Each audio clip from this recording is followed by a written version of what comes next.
Alhamdulillahirabbil alamin wa bihi nasta'inu ala umuri dunya waddin wassalatu wassalamu ala asyrafil anbiya'i wal mursalin nabiyyina Muhammadin wa ala alihi wa ashabihi ajma'in. Rabbi shrah li sadri wa yassir li amri wahlul 'uqdatam min lisani yafqahu qawli, amma ba'du. Assalamualaikum warahmatullahi wabarakatuh. Alhamdulillahirabbil alamin.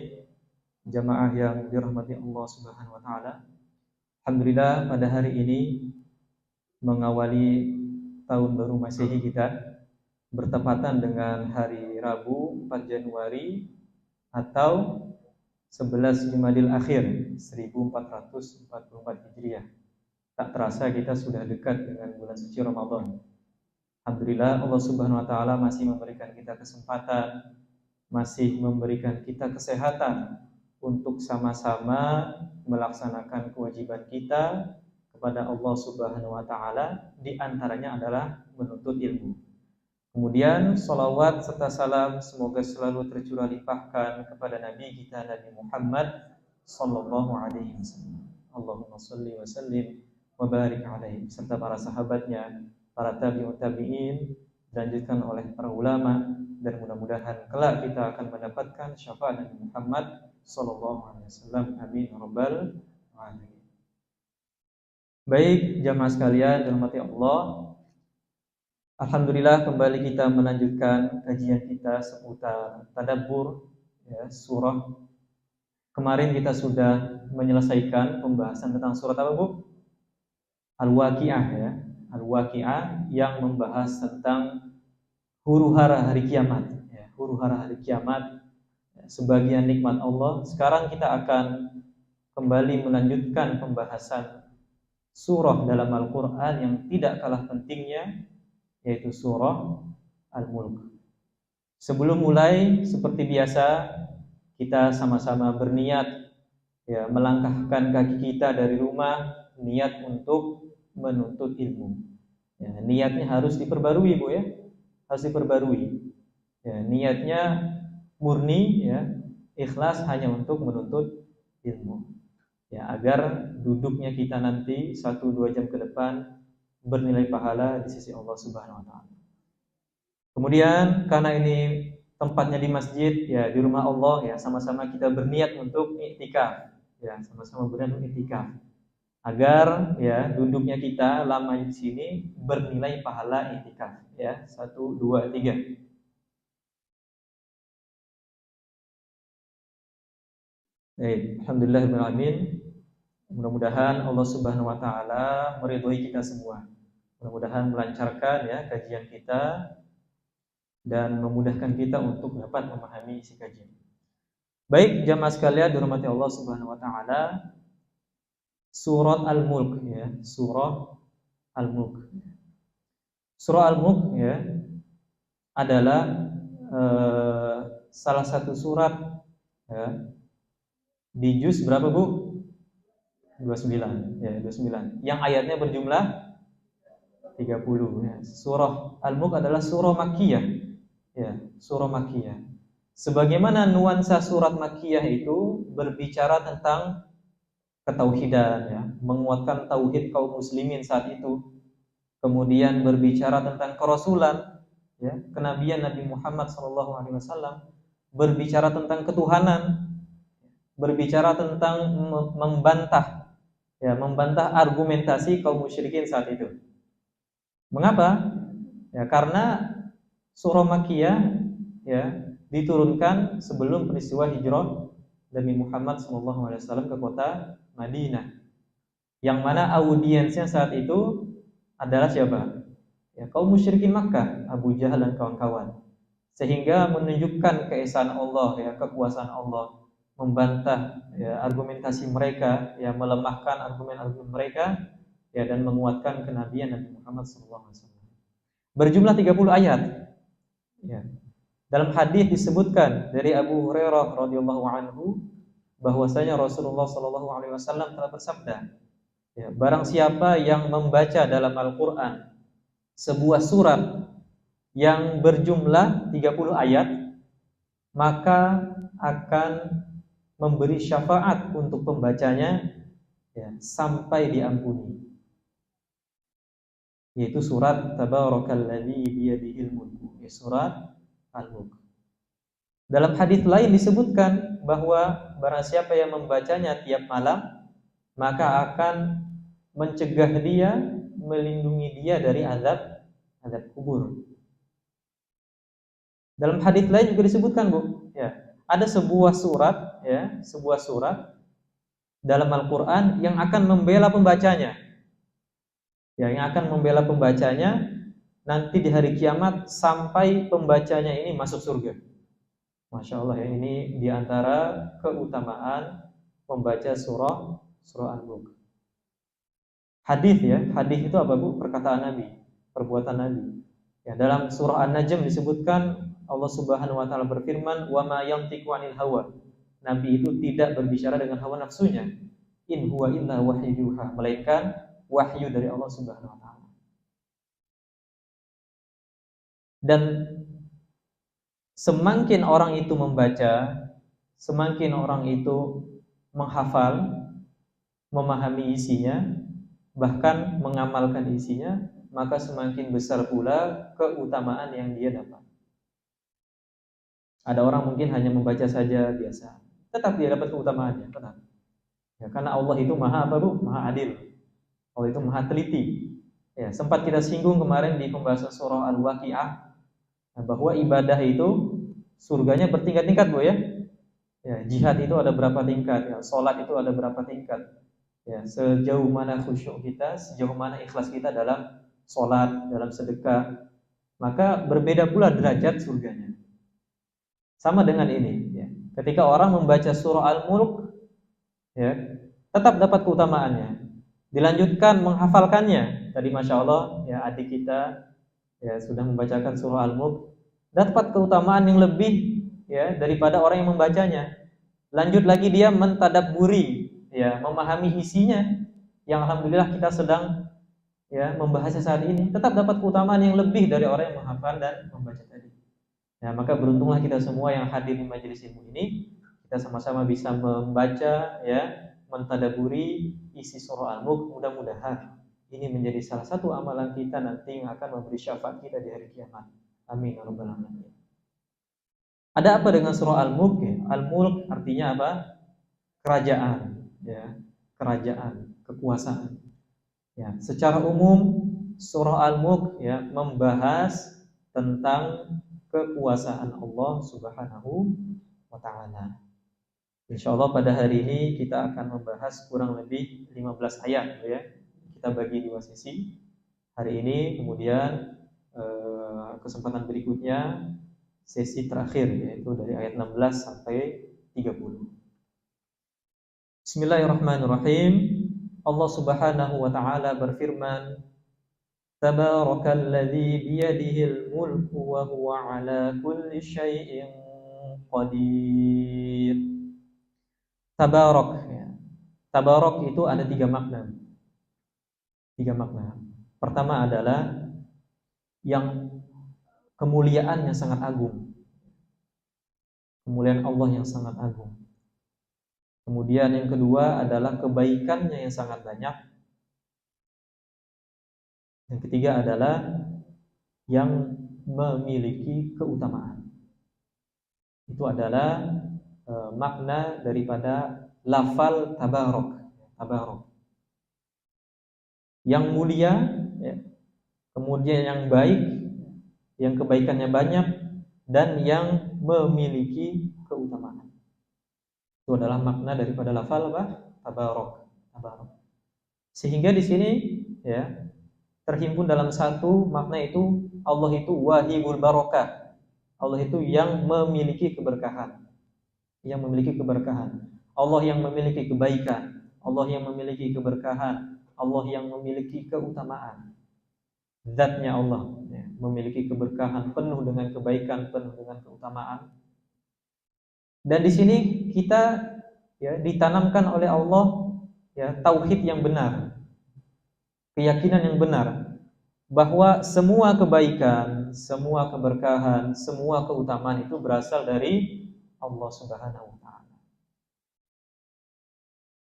Maka ketika ada di antara kita yang merasa kebaikan itu dari diri kita, ya, keutamaan itu hanya dari kita kembalikan pada Allah Subhanahu wa taala. Ya, karena sejatinya, Bu ya, karena sejatinya kita itu tidak memiliki apa-apa. Sejatinya kita tidak memiliki apa-apa. Bahkan jangankan kebaikan diri kita pun itu milik Allah Subhanahu wa taala. Sering ketika ada saudara, keluarga, kerabat kita meninggal, kita mengucapkan apa? Inna lillahi wa inna ilaihi raji'un. Sesungguhnya kami hanya milik Allah, ya. Inna lillahi wa inna ilaihi, dan hanya kepadanya kami kembali. Biyadihi, ya, dalam tangannya, dalam kekuasaannya, al-mulk, ya. Tabarakalladzi biyadihil mulku. Maha suci, maha agung, maha tinggi Allah Subhanahu wa taala, yang mana dalam tangannya, dalam genggamannya, dalam kekuasaannya al-mulk, ya. Al-mulk. Al-mulk itu adalah kerajaan, ya. Kekuasaan Allah Subhanahu wa taala. Semua yang ada di bumi ini semuanya milik Allah Subhanahu wa taala. Semuanya milik Allah, ya. Bahkan diri kita pun, ya, bukan milik kita. Sehingga apa? Sehingga ketika ada sesuatu, ya, ketika ada sesuatu baik itu yang membuat kita senang, ya, membuat kita sengsara, membuat kita kecewa, maka kita kembalikan kepada Allah Subhanahu wa taala. Itu akan membuat kita semakin tenang. Karena semakin besar rasa kepemilikan kita terhadap sesuatu, ketika itu hilang, maka semakin besar juga rasa kecewa kita. Maka apapun yang terjadi pada diri kita, ya, baik posisi kita di atas, di bawah, apapun kita kembalikan kepada Allah Subhanahu wa taala, wa huwa ala kulli syai'in qadir. Dan Allah Maha Kuasa atas segala sesuatu. Ini puncak tauhid, Bu. Semuanya itu kita kembalikan bahwa Allah yang berkuasa. Allah yang berkuasa untuk menjadikan kita di atas. Allah berkuasa untuk merendahkan kita, ya. Yuhyi wa yumit, menghidupkan dan mematikan. Dalam Ali Imran disebutkan apa? Allah itu tu'izzu man tasya, ya. Allah itu memberikan apa? Kekuatan kepada orang yang Dia kehendaki. Wa tudhillu man tasya, Allah itu menghinakan, merendahkan orang yang Dia kehendaki. Makanya kita jangan, ya, sekali-sekali merasa bahwa semua yang ada pada diri kita itu karena kita, ya, karena perbuatan kita. Tidak. Semuanya dari Allah Subhanahu wa taala. Wa huwa khalaqakum wa ma ta'malun. Allah yang menciptakan kalian dan perbuatan kalian. Jadi insyaallah, Bu, kalau kita pegang prinsip ini, hidup kita akan tenang. Ya, hidup kita akan tenang. Semua yang terjadi, ya, dalam kehidupan kita serahkan kepada Allah Subhanahu wa taala. Alladzi khalaqal mauta wal hayata liyabluwakum ayyukum ahsanu amala. Yaitu Allah Subhanahu wa taala yang telah menciptakan kematian dan juga kehidupan. Liyabluwakum ayyukum ahsanu amala. Untuk menguji kalian, ya, sejauh mana, ya, amal baik kalian. Antara kamu yang lebih baik amalnya. Di sini disebutkan didahulukan kematian daripada kehidupan. Nah, ulama menjelaskan, Bu, bahwa kematian itu bukanlah sesuatu yang tidak ada, melainkan ada. Ya, tatkala seorang itu meninggal, maka itu sejatinya adalah perpindahan dia dari alam dunia ke alam barzakh. Dan kematian itu sesuatu yang ada, ya. Kematian, ya, kehidupan itu sesuatu yang ada. Makanya disebutkan di sini Allah menciptakan kematian dan juga kehidupan. Apa buktinya lagi? Nah, nanti di hari kiamat, ya, kematian, ya, di akhirat nanti didatangkan dalam bentuk apa? Kambing, ya, seekor kambing. Yang mana dia disembelih di antara penghuni surga dan penghuni neraka, disembelih. Maka pada hari itu tidak ada kematian. Maka ahli surga senang karena tidak ada lagi kematian, mereka bisa mendapatkan nikmat dari Allah Subhanahu wa taala tidak terbatas. Begitu pula ahli neraka, mereka sangat sedih, ya, karena mendapatkan azab yang selama-lamanya. Ini bukti bahwa kematian dan kehidupan itu adalah sesuatu yang ada, ya, sesuatu yang nyata. Orang itu bisa mati secara fisik, bisa, jelas orang meninggal. Ada orang itu matinya bukan fisik, Bu, tapi matinya itu jiwanya. Disebutkan dalam hadis, ya, perumpamaan orang yang berzikir, ya, berzikir dan tidak berzikir, tidak mengingat Allah Subhanahu wa taala adalah sebagaimana orang yang hidup dan mati. Yaitu perumpamaan orang yang berzikir, senantiasa mengingat Allah, ya, senantiasa berzikir, mengingat kebesaran Allah Subhanahu wa taala, mulutnya tidak lepas, ya, daripada istighfar, ya, tidak sholawat, ya, tidak lepas dari, ya, perkataan kalimat-kalimat yang thayyibah, ya, masya Allah, alhamdulillah. Maka orang seperti ini diumpamakan sebagaimana orang hidup. Dan orang yang jarang berzikir, jarang mengingat Allah, ya, bahkan anti dengan zikir, ya, naudzubillah, maka sebagaimana orang yang meninggal, orang yang mati. Maka kita, ya, semua pasti mati, Ibu, ya, semua pasti meninggal. Tidak tahu kapan ajalnya. Tapi minimal selagi kita hidup jangan sampai kita seperti orang yang meninggal karena tidak berzikir kepada Allah Subhanahu wa taala. Hendaklah waktu yang Allah berikan kita gunakan, maksimalkan, diantaranya untuk berzikir kepada Allah Subhanahu wa taala. Apa tujuan daripada Allah menciptakan kematian dan kehidupan?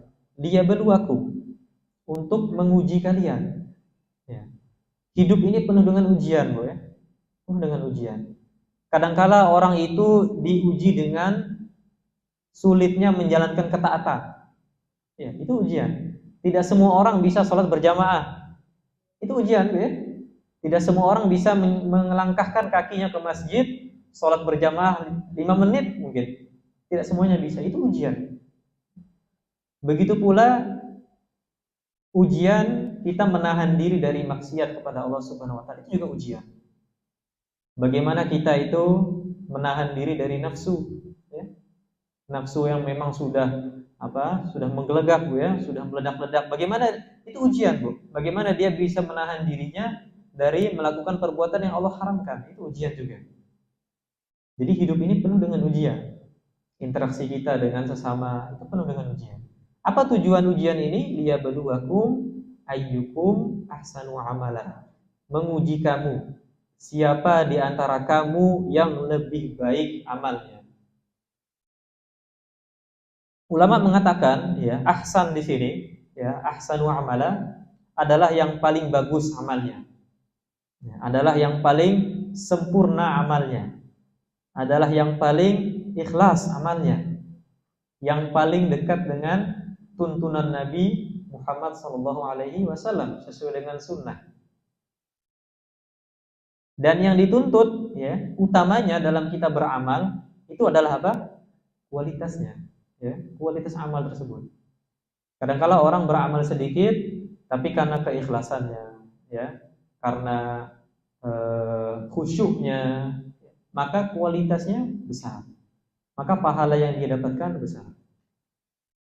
Tapi masya Allah kalau kita berkaca, Bu, ya, dulu ke ulama salaf kita, mereka bisa menggabungkan, Bu, antara kuantitas dengan kualitas. Bagaimana ulama salaf dulu, ya, sholatnya, qiyamul lailnya, tahajudnya, ya, sedekahnya itu luar biasa, ya, sangat luar biasa kuantitasnya. Begitu pula kualitasnya. Minimal, Bu, ya, walaupun kita belum bisa mencontoh mereka, ya, belum bisa mengikuti mereka dengan sempurna, minimal kita tingkatkan kualitas amal kita. Ya, bisa jadi orang itu, Bu, membaca satu halaman Al-Quran dengan ikhlas, dengan mentadabburi, dengan khusyuk, memahami artinya, itu lebih, ya, mendapatkan banyak pahala daripada orang yang khatam satu Al-Quran, khatam satu juz, tapi lewat aja begitu. Bahkan niatnya untuk yang lain, ya, niatnya untuk dunia dan sebagainya. Nah, karena itu kita jangan sampai minder, Bu, ya. Jangan sampai kita minder, kita baru bisa baca Al-Quran, tidak selancar yang lain. Tapi kalau kita bersungguh-sungguh, ya, kesulitan yang kita hadapi semakin besar, kita mencoba memahami artinya, mentadabburi isinya, maka bisa jadi pahala itu lebih banyak. Pahala yang kita dapatkan lebih besar daripada orang yang mungkin hanya sudah lancar baca Al-Quran, tapi lewat saja begitu. Nah, jadi kita jangan minder, Bu. Nah, soal amal itu yang penting kita tingkatkan kualitasnya. Urusan pahala, urusan nanti ya berapa yang akan kita dapat, itu biarkan ya, urusan Allah Subhanahu wa taala. Dan dalam konteks yang lain seperti itu. Yang penting kita tingkatkan kualitasnya, kita perbaiki niatnya, maka Allah Subhanahu wa taala yang akan menilai perbuatan kita. Wa huwal azizul ghafur. Dan Allah adalah yang maha perkasa lagi maha pengampun. Allah maha perkasa, tapi Allah tahu kita banyak kekurangan, ya, kita penuh dengan kekurangan, maka Allah adalah maha pengampun. Alladzi khalaqa sab'a samawatin tibaqa, yaitu Allah yang telah menciptakan 7 langit berlapis-lapis. Di sini ulama menafsirkan, ada yang mengatakan bahwa ayat ini maksudnya adalah antara langit ke-1 dengan langit kedua itu tanpa pembatas, langsung, ya. Jadi langit ke-1 ya, langsung langit kedua. Setelah langit kedua langsung langit ketiga dan seterusnya. Pendapat lain mengatakan bahwa setelah langit pertama ada ruang kosong dulu. Ruang kosong dulu, ya. Baru setelah itu langit kedua. Nah, ruang kosong dulu, langit ketiga dan seterusnya. Dan langit itu sangat luas, ya. Sangat luas, sangat sempurna, sangat besar. Yang kita tidak tahu berapa luas langit ini. Mungkin sedikit gambaran, Bu, bahwa di langit sana terdapat bintang, ya, terdapat bintang yang tidak bisa kita hitung jumlahnya. Dan setiap 100 miliar bintang itu membentuk satu galaksi. Ya, kita di galaksi mana, Bu? Bima Sakti, ya. Bima Sakti. Bima Sakti itu 100 miliar bintang, kurang lebih, ya, 100 miliar bintang. Dan setiap 100 miliar galaksi itu membentuk super cluster. Dan setiap super cluster, ya, di galaksi sana terdapat miliaran super cluster. Nah, itu kira-kira, dan semuanya itu, Bu, semuanya itu, ya, sebagian pendapat mengatakan semuanya itu masih terletak di langit pertama. Itu masih langit pertama, langit yang kita lihat, ya, sekarang. Begitu pula isinya, ya, planet-planet, bintang-bintang, galaksi-galaksi, itu masih langit pertama. Ya, belum langit kedua, belum langit ketiga. Yang di situ terdapat nabi-nabi, ya, malaikat-malaikat yang kita tidak bisa bayangkan betapa luasnya langit ini, betapa sempurnanya ciptaan Allah Subhanahu wa taala. Ma tara fi khalqir rahmani min tafawut, ya. Kamu tidak akan melihat pada ciptaan Tuhan tersebut, ya, ketidakseimbangan. Kamu tidak akan menemukan pada ciptaan Allah itu sesuatu yang cacat. Ada yang mengatakan bahwa langit, ya, karena konteksnya ada berbicara tentang langit, kamu tidak akan mendapati pada langit tersebut sesuatu yang cacat. Kalau kita lihat langit, Bu, ya, nggak ada langit bolong, ya, langit kurang di sana sini atau roboh. Padahal langit itu tanpa tiang, Bu. Dalam Al-Quran disebutkan Allah menciptakan langit tanpa tiang, tapi dia nggak jatuh, ya, nggak jatuh atau nggak bocor, ya, nggak bolong. Ini menunjukkan bahwa Allah Subhanahu Wa Taala, ya, menciptakan langit itu dengan penuh sempurna. Farji'il basara hal tara min futur. Nah, Allah kemudian memerintahkan kita, ya, coba lihat lagi. Ya, coba lihat lagi. Farji'il basara. Lihatlah sekali lagi, adakah kamu melihat sesuatu yang cacat? Ya. Allah menantang kita, coba lihat langit itu, coba lihat ciptaan Allah yang lain. Adakah engkau, ya, manusia dan jin, menemukan sesuatu yang cacat pada ciptaan Allah tersebut? Kemudian ditekankan lagi, Bu, pada ayat 4, tsummarji'il basar karrataini. Kemudian lihatlah sekali lagi, ya. Dan sekali lagi ditantang lagi. Ada yang mengatakan berkali-kali. Yanqalibu ilaikal basaru khasi'aw wa huwa hasib. Niscaya pandanganmu akan kembali kepadamu dengan kecewa dan tidak, ya, dalam keadaan letih dan tidak menemukan kecacatan pada ciptaan Allah Subhanahu wa taala. Masya Allah, ini menunjukkan, ya, kesempurnaan langit dan juga ciptaan Allah yang lain. Jadi fungsi langit itu ada 3, Bu. Fungsi fungsi bintang, tapi nanti kita akan bicara tentang bintang ya. Kemudian ayat kelima, walaqad zayyana as-samaa'a dunya. Sungguh kami benar-benar telah menghiasi langit dunia ini, yaitu langit pertama ya, langit pertama, bimasabiha, dengan bintang-bintang. Ya, dengan bintang-bintang. Wa ja'alnaha rujuman lisyayatin, dan kami menjadikan bintang-bintang itu sebagai alat pelempar untuk setan. Jadi di langit pertama itu banyak sekali bintang-bintang, ya, banyak sekali bintang-bintang. Yang tadi berapa? Kurang lebih jumlahnya tidak terhitung, ya. Dan ulama menyebutkan bahwa fungsi dari bintang itu ada 3. Ya, fungsi dari bintang ada 3. Pertama adalah untuk sebagai penghias langit. Ya, disebutkan di sini walaqad zayyana. Sungguh kami benar-benar telah menghiasi, sebagai penghias langit. Jadi langit kalau tanpa bintang itu ibarat apa, Bu? Ibarat makan nggak pakai sambal, ya. Kurang ya, nggak pakai cabai ya, kurang nendang lah. Bagaimana langit tanpa bintang, ya, maka polos begitu saja, maka tidak kurang sempurna. Makanya Allah Subhanahu wa taala melengkapi langit tersebut dengan bintang-bintang sebagai perhiasannya. Fungsi yang kedua adalah sebagai alat melempar setan. Ya, alat melempar setan. Dulu, Bu, sebelum Nabi Muhammad SAW diutus, setan itu masih punya pos-pos di langit. Dalam surat Al-Jin begitu. Jadi jin-jin itu, setan itu sebetulnya sifat, Bu, ya. Setan itu ada yang dari kalangan manusia, jin, ya. Jin-jin itu punya pos-pos di langit. Wa anna kunna naq'udu minha maq'ida lis-sama', dalam surah Al-Jin disebutkan begitu. Kami dahulu sebelum Nabi Muhammad SAW diutus memiliki pos-pos.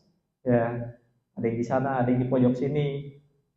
Yang mana mereka itu mengintip, ya, nguping rahasia-rahasia langit, ya, berita-berita langit, masa depan. Malaikat membahas tentang hujan misalkan, membahas tentang nasib seseorang, membahas tentang ini dan itu. Itu jin itu nguping, Bu. Jin itu nguping. Nah, kemudian diberitahukan oleh penyihir saat itu sebelum diutusnya siapa? Nabi Muhammad SAW. Makanya zaman dahulu sebelum diutus Rasulullah SAW, penyihir itu banyak benarnya, ya.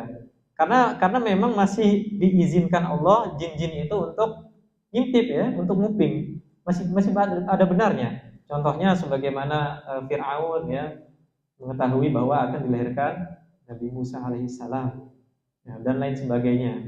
Itu banyak benarnya. Kemudian setelah diutus Rasulullah SAW, maka di sini, Bu, wa ja'alnaha rujuman lisyayatin. Kami menjadikan bintang-bintang tersebut sebagai alat melempar untuk para jin-jin itu. Yang dilempar apa, Bu? Bintangnya. Bintang dilempar besar gitu? Enggak. Yang dilempar adalah percikan-percikannya. Kalau bintang dilempar bahaya sekali, bisa tabrakan, ya, antar planet, antar bintang. Enggak. Tapi yang dilempar adalah percikan-percikan cahaya yang panas itu. Nah, jadi sekarang jin-jin itu udah nggak bisa lagi, Bu, untuk nguping, nggak bisa lagi. Untuk ngintip berita langit itu nggak bisa lagi. Jadi kesimpulannya apa? Dukun sekarang itu banyak bohongnya. Itu, ya. Jadi jangan sekali-kali percaya dengan dukun. Jangan sekali-kali percaya dengan ramalan. Jangan.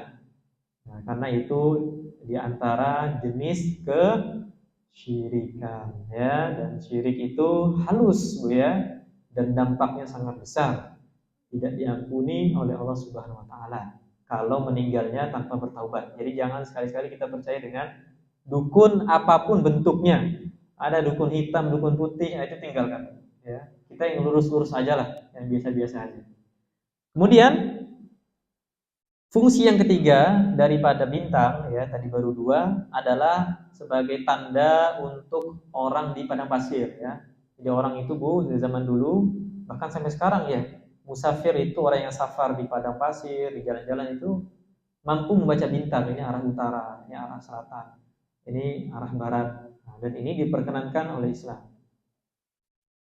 Kemudian wa a'tadna lahum 'adzabas sa'ir, dan kami menyediakan bagi mereka, yaitu jin-jin ya, setan-setan itu, azab neraka sa'ir. Neraka sa'ir adalah neraka yang menyala-nyala. Dan ya, jin salah satu bahan bakar api neraka. Kemudian Allah Subhanahu wa taala melanjutkan dalam ayat 6, walilladzina kafaru bi rabbihim adzabu jahannam wa bi'sal masir. Orang-orang yang kufur kepada Tuhannya, ya, orang yang kufur, yang mengingkari, yang kafir terhadap Tuhannya, maka akan mendapatkan azab neraka jahanam. Ya, itulah seburuk-buruknya tempat kembali. Nah, dalam surat Al-A'raf, ya, nanti penghuni surga itu berbangga-bangga depan penghuni neraka, Bu. Ya. Wanada ashabul jannati ashaban nar. Penghuni surga menyeru kepada penghuni neraka, an qad wajadna ma wa'adana rabbuna haqqan. Kami telah mendapatkan janji Tuhan kami, yaitu surga. Ente orang-orang kafir ini dapat enggak janji Tuhan kalian? Itu sudah diceritakan dalam surat Al-A'raf. Fahal wajadtum ma wa'ada rabbukum haqqan. Itu kita nanti ya, mudah-mudahan Allah masukkan kita ke surganya, amin rabbal alamin, membangga-banggakan depan penghuni neraka. Sebaliknya penghuni neraka itu meminta, wa nada ashabun nari ashabal jannah an hafidhu alaina minan ma, meminta sedikit saja air dari surga untuk mengademkan kami ya di neraka. Jadi Masya Allah, ini menunjukkan keutamaan bagi ahli surga dan menunjukkan kehinaan bagi penghuni neraka. Dan kita sama-sama berdoa, Bu, ya, agar Allah Subhanahu wa taala memasukkan kita ke dalam surganya. Dan kita yakin, kita sebagai umat Islam, sebagai orang yang beriman, ya, meyakini bahwa Allah Subhanahu wa taala Tuhan kita semua, Nabi Muhammad Nabi kita semua, menjalankan kewajiban-kewajiban kita, meninggalkan hal-hal yang telah Allah larang, maka Allah akan masukkan kita ke dalam surganya. Amin rabbal alamin. Kemudian di ayat 7 Allah Subhanahu wa taala melanjutkan, ya, idza ulqu fiha sami'u laha syahiqan wa hiya tafur. Apabila dilemparkan ke dalamnya, ke dalam neraka, ya, jahanam, mereka pasti mendengar suaranya yang mengerikan saat ia membara. Jadi, ya, ketika penghuni neraka itu sebelum memasuki neraka, maka neraka itu menggelegap. Api neraka itu menggelegap, ya, saking murkanya dengan penghuni neraka yang akan masuk, ya, saking murkanya. Wahiyya tafur, ya, dan neraka itu mendidih, ya, mendidih. Nanti penghuni neraka akan mendengar syahik, yaitu suara-suara yang sangat mengerikan, sebagaimana, ya, sebagian ahli tafsir mengatakan sebagaimana suara keledai, ya, suara keledai. Pernah dengar keledai, Bu? Suara keledai merintih, yang itu seburuk-buruknya suara. Bahkan lebih dari itu, ya, neraka itu bersuara. Mereka bersuara, mereka menggelegak, siap untuk menyambut penghuni neraka. Karena apa? Karena marah. Ya, neraka itu makhluk Allah, Bu. Allah yang menciptakan neraka. Ketika ada penghuni mau masuk, ya, maka neraka itu akan menggelegak, akan marah, ya, akan mendidih, siap untuk menyambut para penghuni. Dan kemudian dilanjutkan di ayat 8, ya, takadu tamayyazu minal ghayr, bahwa neraka itu hampir meledak karena marah, ya, hampir meledak, ya, karena marah. Kullama ulqiya fiha faujun sa'alahum khazanatuha. Setiap kali ada sekumpulan orang-orang kafir dilemparkan ke dalamnya, ya, sa'alahum khazanatuha, maka penjaga neraka, ya, diantaranya adalah malaikat Malik, ya, malaikat Malik. Kalau malaikat Ridwan penjaga surga, malaikat Malik bertanya, alam ya'tikum nadhir, ya, sudahkah datang kepada kalian seorang yang memberi peringatan? Nanti di neraka, sebagaimana dalam ayat ini dijelaskan, bahwa orang itu akan masuk neraka itu berkelompok-kelompok. Nah, ini Yahudi, ya, ini Nasrani, ini orang ateis, ya, ini liberal masuk dulu. Jadi akan berkelompok-kelompok, ya, berkelompok-kelompok. Dan ketika masuk itu, ya, penjaga neraka di antaranya malaikat Malik bertanya kepada kelompok tersebut, "Alam ya'tikum nadhir?" Sudahkah datang kepada kalian pemberi peringatan? Ya. Dalam surat Az-Zumar juga disebutkan bahwa orang-orang yang kafir itu diarahkan untuk masuk neraka. Wasiqal ladzina kafaru ila jahannama zumaro. Ya, orang-orang yang mengingkari Allah Subhanahu wa taala diarahkan masuk neraka dalam keadaan berbondong-bondong, berkelompok-kelompok, yang ateis, yang Yahudi, Nasrani, yang liberal, berkelompok-kelompok. Ya, zumaro. Dan ketika sampai ke pintu neraka, ya, ditanya kepada penjaga neraka, "Sudahkah datang dahulu kepada kalian pemberi peringatan yang membacakan ayat-ayat Tuhan, ayat-ayat Allah Subhanahu wa taala kepada kalian?" Ditanyakan, Bu. Kira-kira jawabnya apa nanti? Di ayat 9, qalu bala. Mereka menjawab, iya, ya. Mereka menjawab, pernah datang. Qad ja'ana nadhir. Pernah datang sungguh seorang pemberi peringatan kepada kami. Fakadzabna. Maka kami pun mendustakannya. Wa qulna ma nazzalallahu min syai'. Dan kami mengatakan Allah tidak menurunkan sesuatu apapun.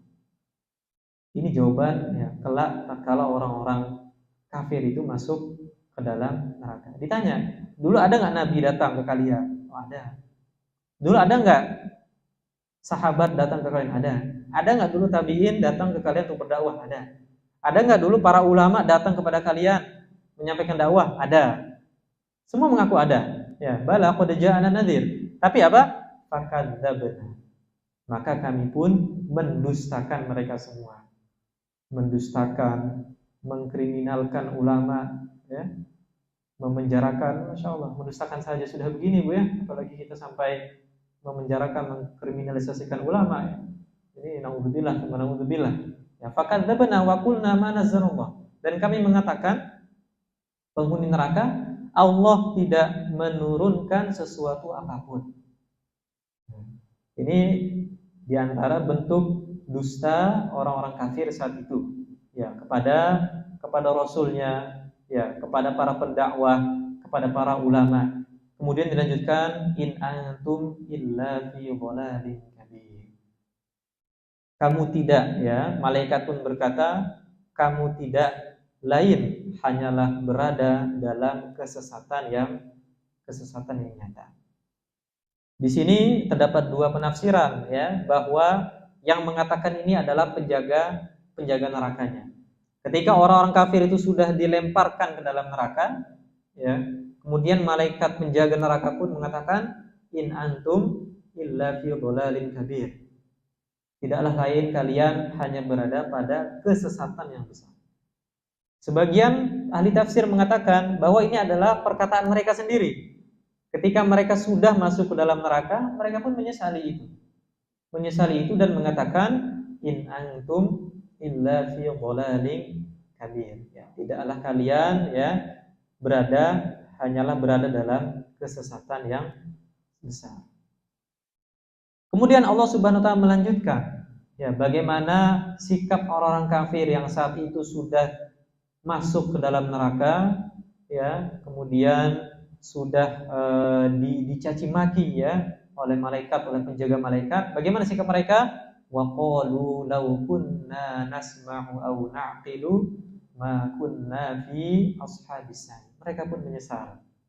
Ya, Mereka berkata, andailah dahulu kami mendengarkan perkataan para ulama, ya, andailah dahulu kami mendengarkan dakwah para ulama, ya, menerima dakwah mereka, au naqilu, atau kami memikirkan, ya, menggunakan akal pikiran kami, ma kunna fi ashabis sa'ir, maka kami, ya, para penghuni neraka, ya, tidak termasuk ke dalam golongan penghuni neraka. Ini penyesalan orang-orang kafir yang sudah terlanjur masuk ke dalam neraka. Mereka menyesal. Ya, mereka menyesal. Sebagaimana dalam ayat lain disebutkan mereka menyesal. Qalu lam naku minal musallin.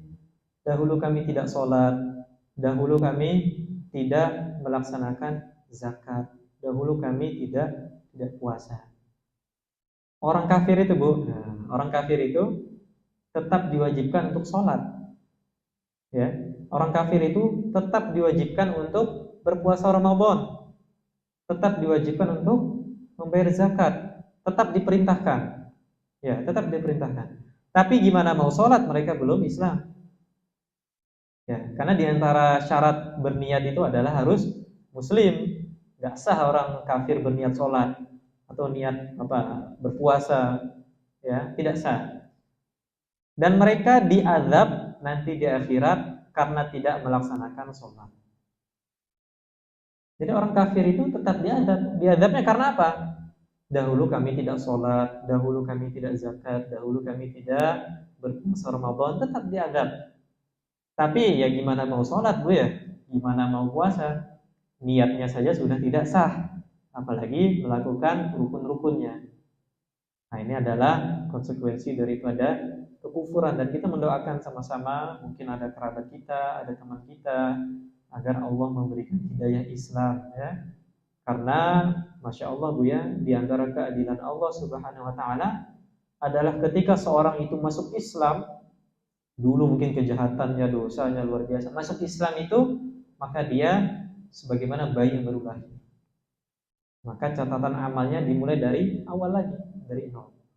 Dan kalau dia meninggal, mudah-mudahan dalam keadaan husnul khotimah. Ini merupakan keadilan Allah Subhanahu wa Ta'ala. Memang orang kafir itu dosa yang sangat besar. Ya, dosa yang paling besar adalah kekufuran, ya, kesyirikan, kekufuran. Dan kalau orang kafir ini, ya, tidak masuk Islam, mereka diazab. Diazab karena tidak sholat, karena tidak zakat, tidak puasa, diazab. Tapi kalau mereka masuk Islam, walaupun di akhir hayat mereka, maka dosa-dosa yang dahulu itu diampuni oleh Allah Subhanahu wa Ta'ala. Sudah, mulai dari nol lagi catatan amalnya. Nah, makanya kita sama-sama mendoakan, Bu, ya, kalau ada teman kita, saudara kita yang masih belum Islam, atau mungkin Islamnya masih belum menjalankan kewajibannya, kita sama-sama mendoakan agar Allah memberikan hidayah. Ya, karena hidayah adalah hak prerogatif Allah Subhanahu wa Ta'ala. Kita hanya bisa membimbing, kita hanya bisa mengarahkan, oh ini yang benar, ini yang salah. Urusan hati gimana? Allah Subhanahu wa Ta'ala. Bahkan Nabi Muhammad SAW pun belum bisa memberikan hidayah kepada pamannya. Innaka la tahdi man ahbabta, kata Allah.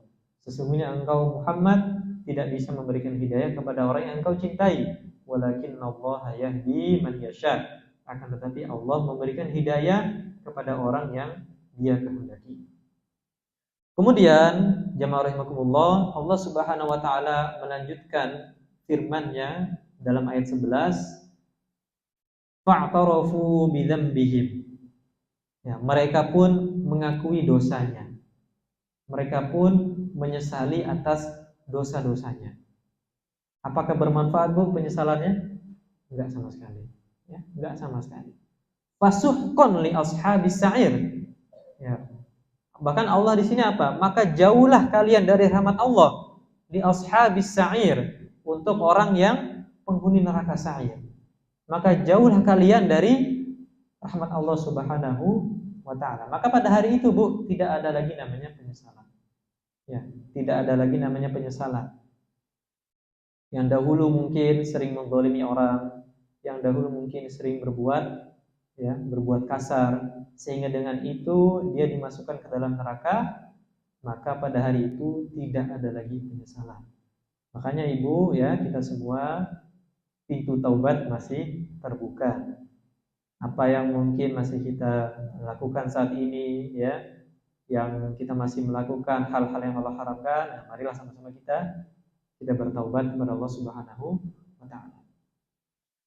Kemudian dalam ayat 12 Allah Subhanahu wa Ta'ala, ya, melanjutkan setelah menjelaskan tentang tentang kekuasaan Allah Subhanahu wa Ta'ala, tentang azab, ya, di neraka. Allah pun melanjutkan, dan ini merupakan bentuk optimisme untuk kita bahwa innalladzina yakhshawna rabbahum bil ghaibi lahum maghfiratun wa ajrun kabir.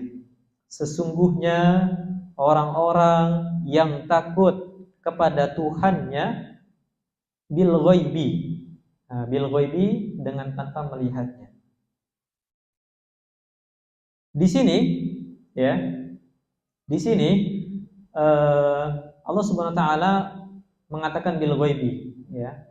Para ulama menafsirkan maksud daripada bil ghaibi adalah pertama dia melakukan takut kepada Allah Subhanahu wa taala, dia melakukan amal ibadah di saat tidak ada orang lain di situ.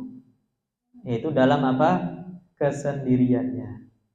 Ya, dia takut akan bermaksiat, dia semangat beribadah dalam keadaan sendiri ketika tidak ada orang lain yang melihatnya.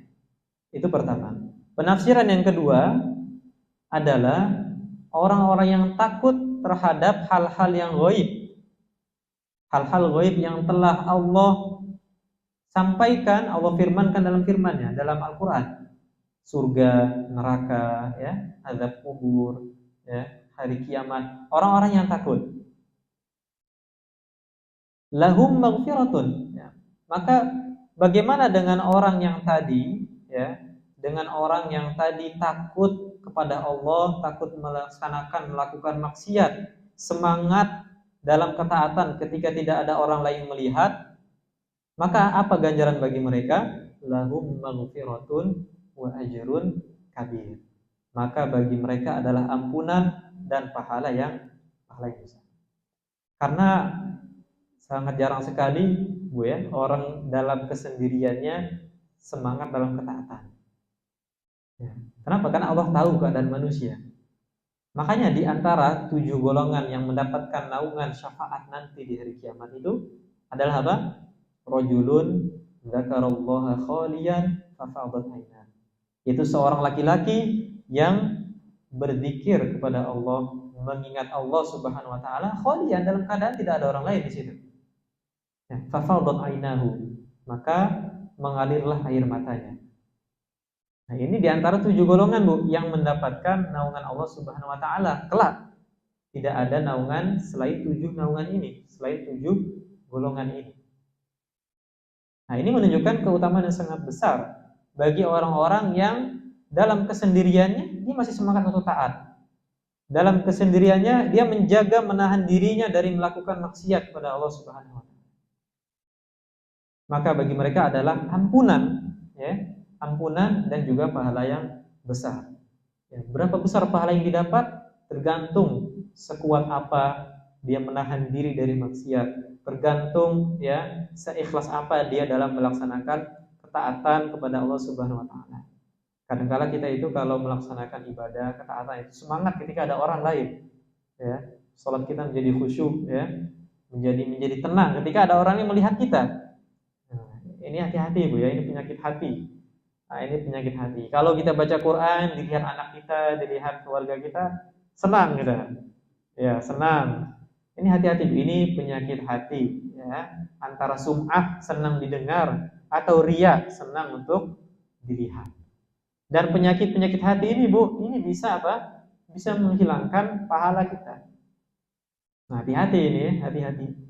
Nah, kalau ada bisikan itu, dan pasti ada, ya, karena setan itu selalu berusaha, Bu ya, jin itu selalu berusaha agar menyesatkan anak Adam.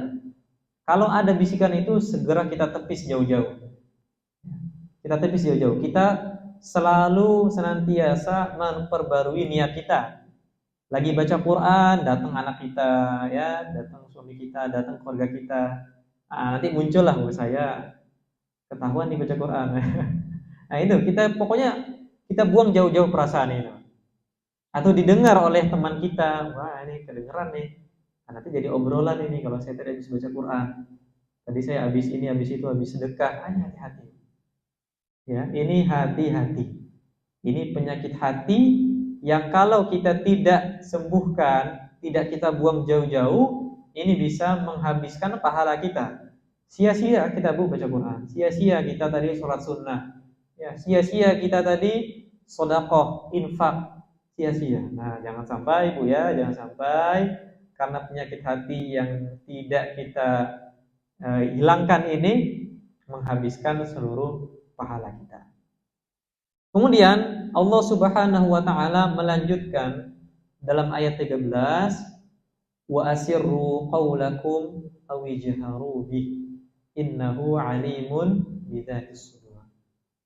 Sahabat Ibnu Abbas meriwayatkan bahwa penyebab turun ayat ini atau sababun nuzulnya adalah saat itu orang kafir Quraisy itu berbisik-bisik tentang Nabi Muhammad SAW. Nah, mereka ngomongin Nabi Muhammad SAW. Nah, kemudian salah satu di antara mereka berkata, jangan keras-keras, pelan-pelan aja. Jangan keras-keras, nanti kedengaran sama Tuhannya Muhammad. Nah, sehingga turunlah ayat ini, wa asirru qaulakum. Rahasiakanlah perkataan kalian. Awi jaharu bihi, atau jaharkanlah atau nyatakanlah, keraskanlah. Innahu alimun bidzatis sudur. Sesungguhnya Allah itu Maha mengetahui segala isi hati manusia. Allah itu mengetahui isi hati manusia. Bahkan Allah mengetahui kalau manusia ingin melakukan sesuatu, Allah tahu. Ya. Allah tahu manusia itu akan melakukan apa. Allah tahu manusia apa efek dari perbuatan ini, apa latar belakangnya, itu Allah tahu semua. Tahu semua. Dan ya, pengetahuan Allah itu sempurna, Bu. Satu pengetahuan Allah itu. Berbeda dengan kita manusia. Kita dulu mulai membaca, Bu ya. Mulai belajar baca, bisa baca.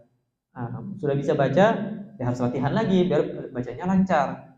Sudah lancar bacanya, latihan lagi biar bisa menghafal.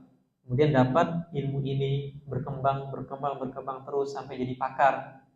Nah, tapi pengetahuan Allah Subhanahu wa taala itu satu, enggak ada proses ini. Satu, Allah itu tahu langsung. Dalam satu waktu Allah itu tahu kita mau apa latar belakang kita, apa efek dari perbuatan kita, itu Allah tahu. Masya Allah. Dan sampai detik ini, Bu, belum ada teknologi yang bisa membaca isi hati manusia, membaca pikiran manusia. Misal kita sholat sunnah atau infak sedekah, terus kita datang ke dokter, Pak dokter, coba dong cek isi hati saya ikhlas nggak kira-kira? Itu nggak ada, nggak ada sampai sekarang. Jadi yang tahu ibadah kita itu ikhlas atau tidak, itu hanya Allah Subhanahu wa taala. Yang tahu apakah kalau konteksnya ini adalah orang-orang kafir, itu apakah orang-orang kafir ini berniat melakukan jahat kepada Nabi Muhammad atau tidak, itu Allah Subhanahu wa taala. Melalui wahyunya Allah pun berfirman, wa asirru qaulakum aw ijharu bi innahu alimun bidzatis sudur. Allah tahu segala sesuatu yang detail. Bahkan dalam hadis disebutkan apa? Allah tahu langkah kaki semut hitam di dalam malam yang gelap gulita, dalam batu yang kasar, bumi yang rendah. Allah tahu, Allah mendengar itu. Nah, kita gimana mendengar nggak langkah kaki semut? Jangankan semut, mungkin yang lebih gede dari itu cicak, ulat bulu aja kita nggak dengar langkah kakinya. Tapi ini Allah mendengar langkah kaki semut hitam di malam yang gelap gulita, di batu yang besar, di bumi yang dalam, yang rendah, Allah tahu. Kalau di surah Luqman itu, Bu in taku mithqala habbatin min khardalin, kalau ada biji sawi, biji yang kecil itu, kemudian kita lemparkan ke langit, kita sembunyikan, atau kita benamkan di bumi yang ketujuh ini, bahkan kita benamkan, kita kuburkan, ya'ti bihallah, maka Allah akan mendatangkan biji sawi tersebut. Ini merupakan bentuk daripada bukti daripada ilmu Allah Subhanahu wa taala. Jadi kita tidak bisa, Bu, sembunyi-sembunyi dari Allah. Tidak bisa kita sembunyi-sembunyi dari Allah, dari pengetahuan Allah. Nah, makanya sebagian ulama mengatakan kalau engkau ingin bermaksiat, maka silahkan pergi dari bumi Allah. Mau pergi kemana? Tidak ada yang bisa menghindar dari ilmu Allah. Tidak ada yang bisa menghindar dari pengetahuan Allah Subhanahu wa taala. Kemudian Allah Subhanahu wa taala melanjutkan dalam ayat 14, Mengapa Allah Subhanahu wa taala itu tahu, ya, tahu isi hati manusia, tahu apa yang ingin manusia itu lakukan, tahu latar belakang perbuatan kita? Karena apa? Ala ya'lamu man khalaqa. Yaitu apakah pantas zat yang menciptakan itu tidak mengetahui? Nah, yang mengetahui pasti tahu, ya, pasti tahu. Yang menciptakan kita itu pasti tahu semua dalam-dalam kita. Wa huwal latiful khabir, dan adalah Allah yang maha halus lagi maha mengetahui. Di sini jamaah rahimakumullah, ya, kalimat al-khabir, ya, al-khabir, ya, itu kalau dalam bahasa Arab itu lebih tinggi daripada al-alim. Ya, daripada al-alim, yaitu yang maha mengetahui. Jadi al-khabir, ya, artinya adalah seorang yang sudah mendalami sesuatu, itu al-khabir. Kalau kita bahasakan mungkin pakar dulu, ya, pakar, ya. Seorang yang sudah pakar. Dan khabir ini tadi disebutkan dia lebih khusus, lebih tinggi daripada al-alim. Itu yang maha mengetahui. Dan disebutkan dalam Al-Qur'an banyak sekali bahwa Allah itu maha teliti, yang khabir itu maha mengetahui atas perbuatan hambanya. Sebagaimana Allah Subhanahu wa taala maha mengetahui atas dosa-dosa hambanya. Sebagaimana dalam Al-Qur'an disebutkan, wa kafa bi rabbika bidunubi ibadihi khabiran basira. Dan cukuplah Allah terhadap dosa-dosa hambanya itu maha teliti lagi maha melihat. Kalau kita bicara tentang menundukkan pandangan, ya, terkhusus untuk kaum laki-laki, kullil mu'minin yaghuddu min absarihim wa yahfazu furujahum. Katakanlah kepada kaum muslimin yang laki-laki untuk menundukkan pandangan mereka, untuk menjaga kemaluan mereka. Wa yahfazu furujahum dzalika azka lahum, itu adalah yang suci bagi mereka. Innallaha khabirun bima yasnaun, sesungguhnya Allah itu maha teliti terhadap perbuatan mereka. Atau ayat lain, ya, ketika Allah Subhanahu wa taala berbicara tentang berhala-berhala yang disembah, ya, in tad'uuhum la yasma'u du'aakum. Kalau kalian wahai kaum kafir, ya, wahai orang-orang kafir, menyembah, meminta dari berhala-berhala kalian, la yasma'u du'aakum, maka mereka tidak akan bisa mendengar doa-doa kalian. Walau sami'u mastajabu lakum, dan kalaupun mereka mendengar, mereka tidak akan bisa mengijabahi, mengabulkan doa kalian. La yasma'u du'aakum walau sami'u mastajabu lakum wa yaumal qiyamati yakfuruna bisyirkikum. Dan kelak pada hari kiamat, orang sesembahan itu, berhala-berhala itu, ya, nabi-nabi yang mereka sembah, ya, berhala-berhala yang mereka jadikan Tuhan, akan mengingkari perbuatan mereka sendiri. Wala yunabbi'uka mithlu khabir, dan tidak ada yang bisa memberitahu kalian seperti ini melainkan al-khabir, yang maha teliti, yaitu Allah Subhanahu wa taala. Kemudian pada ayat 15 Allah Subhanahu wa taala melanjutkan, huwallazi ja'ala lakumul arda dhalulan famshu fi manakibiha. Dialah Allah yang menjadikan bumi untuk kamu dalam keadaan mudah untuk dimanfaatkan. Jadi Allah itu Masya Allah, ya, di antara karunia Allah Subhanahu wa taala adalah menjadikan bumi itu mudah untuk kita, mudah untuk dimanfaatkan. Dan kebanyakan yang ada di bumi ini adalah halal. Halal, ya, huwallazi khalaqalakum ma fil ardi jami'a. Dialah Allah Subhanahu wa taala yang menciptakan bagi kalian bumi semua. Jadi kalau kita hitung-hitung, Bu, sesuatu yang haram itu sedikit. Yang haram itu sedikit. Bahkan dalam ayat lain dirinci bahwa haram itu adalah janganlah kalian mendekati zina, janganlah kalian memakan harta anak yatim, ya. Janganlah kalian mendekati perbuatan yang keji. Hanya terbatas. Sisanya apa, Bu? Sisanya halal semua. Sisanya mubah semua. Seperti hewan. Ya, hewan-hewan itu kebanyakan halal. Ya, kebanyakan halal. Yang haram itu sedikit saja. Apa yang haram itu? Ya, babi ya, anjing. Ya. Bahkan untuk anjing pun terdapat perbedaan. Sebagian ulama mengatakan makan anjing makruh, tidak haram. Tapi ini pendapat yang lemah. Ya. Dalam madzhab Maliki, Bu ya, kita kan madzhab Syafi'i. Asy-Syafi'i jelas haram, ya. Apalagi yang haram ya? Sedikit, sangat sedikit. Yang apa? Yang buas, ya, singa, ya, apa? Yang kodok, ya.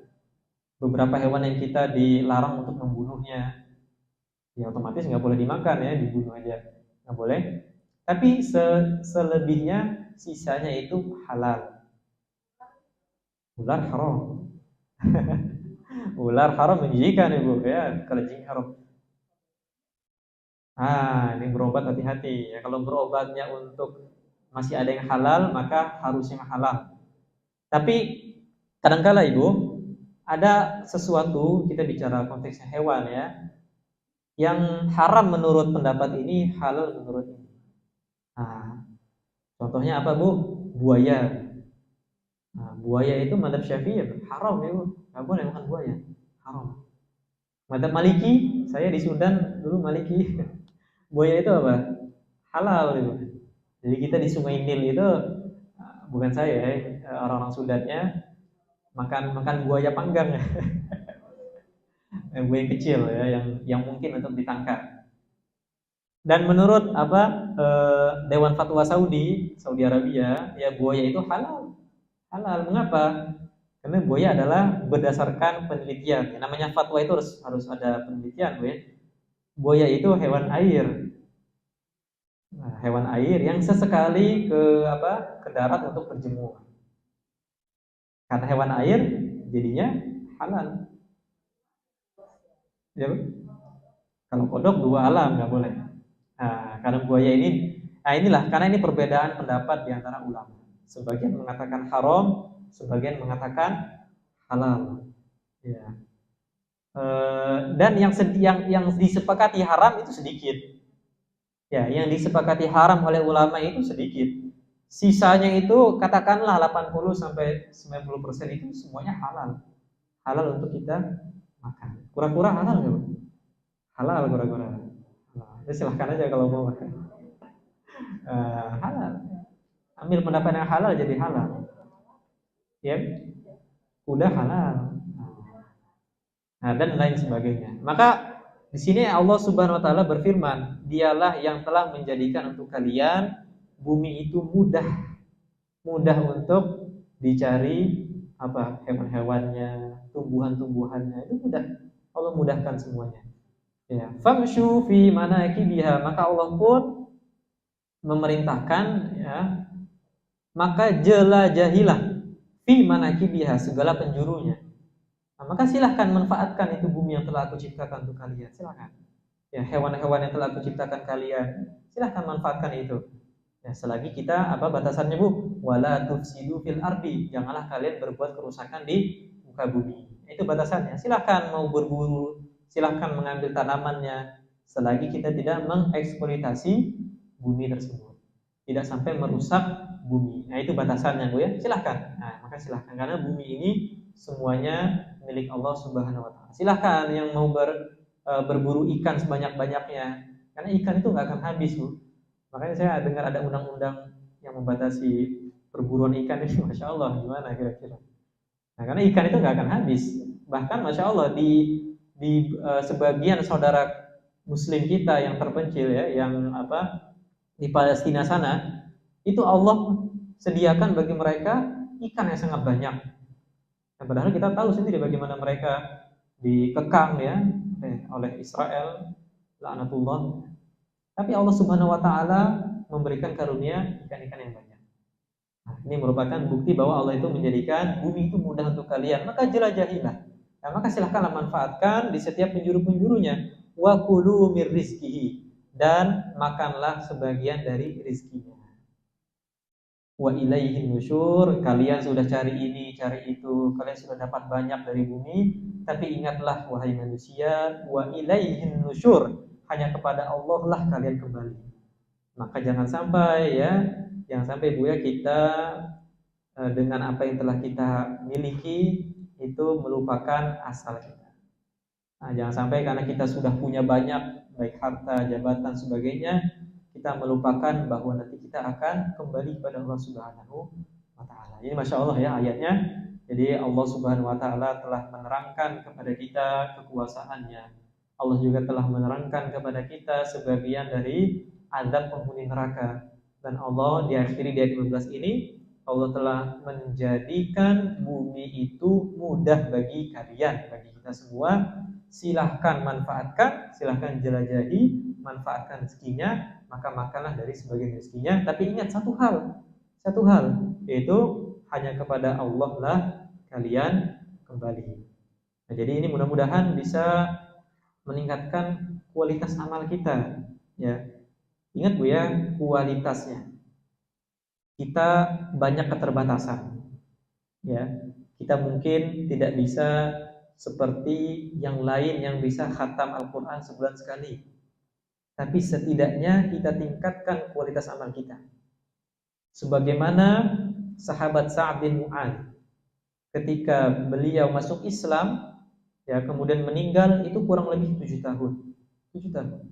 Ya, 7 tahun. Tapi apa? Dengan meninggalnya beliau, ihtazza 'arsyur rahman. Arusnya Allah itu bergetar karena meninggalnya sahabat Sa'ad bin Mu'adz. Sebagaimana juga seorang wanita di zaman Nabi Muhammad SAW yang berzina, mengakui perbuatannya, minta dihukum, ya, agar Allah mengampuni dosanya. Kemudian Rasulullah memerintahkan, lahirkanlah dulu anakmu, silakan disusukan dulu, datang lagi, kemudian datang lagi, dirajam sampai mati. Maka Rasul pun bersabda, andaikan taubat wanita ini dibagi kepada 70 ahli, 70 penghuni Madinah, 70 ahli Madinah yang berdosa kemudian dibagikan ke 70 ini, maka akan merata, maka akan bisa menutupi dosa-dosa mereka semua. Bayangkan Bu, perempuan berzina, menyesali perbuatan zinanya, minta dihukum, kemudian dirajam, maka Rasulullah mengatakan begitu, satu taubat ini sudah mau mengcover, mewakili 70 taubatnya ahli Madinah saat itu. Nah, jadi Bu ya, kita keterbatasan yang kita punya jangan sekali-sekali menghalangi kita untuk selalu meningkatkan kualitas amal kita. Apalagi kita sudah tidak muda lagi Bu ya. Banyaklah yang kita yang tidak bisa kita seperti dulu atau seperti zaman sekarang bisa khatam berkali-kali, bisa sholat ya sunnah ya berkali-kali ya, banyak rakaatnya. Bisa keterbatasan harta, kita nggak bisa infak seperti orang lain, infak berjuta-juta. Tapi setidaknya dengan infak kita ya kita ikhlas. Kadangkala kita punya 10.000, kita infakkan 8.000, itu lebih besar pahalanya daripada orang yang punya 1 miliar, dia hanya infaknya 1 juta, 2 juta, 3 juta. Nah ini Masya Allah ya. Jadi urusan pahala itu urusan Allah Subhanahu Wa Taala. Kita sebagai manusia hanya dituntut untuk beramal dan meningkatkan kualitas amal kita. Semoga Allah Subhanahu Wa Taala meridhai kita semua, memudahkan kita untuk selalu dapat istiqomah konsisten dalam ketaatannya dan menjauhi larangan-larangan Allah Subhanahu Wa Taala. Amin amin ya rabbal alamin. Selesai kita, silakan barangkali ada pertanyaan. Baik.